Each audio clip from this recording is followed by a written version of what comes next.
तमाम हिंदू हिंदू काम की जगहें और हिंदू मजहबी मकामात महफूज हैं।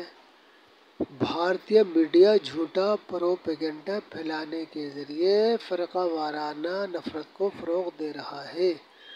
गोविंद चंद्र परमाणिक, बांग्लादेश के हिंदू महाजोत रहनुमा।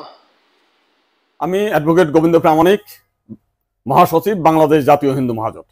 গতকাল বিকালে শেখ হাসিনার পদত্যাগের পরে এদেশের হিন্দু সম্প্রদায় মনে করেছিল যে তাদের উপর বিশাল একটা হামলা, লুটপাট, অগ্নিসংযোগের ঘটনা ঘটবে।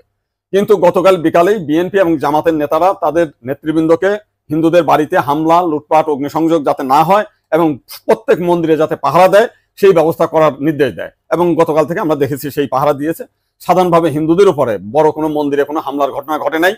কিছু আওয়ামী লীগের হিন্দু নেতা আছে যারা বিভিন্ন সময় লম্পঝম্প করেছিল, তাদের বাড়িতে, শুধু হিন্দু বাড়ি না, মুসলিম আওয়ামী লীগ নেতাদের বাড়িতে হামলা হয়েছে, লুটপাট হয়েছে এবং সামান্য কিছু সুযোগ সন্ধানী এলাকা ভিত্তিক তারা কিছু সামান্য মন্দিরে হামলা করেছে, সেটা ব্যাপক বিষয় না।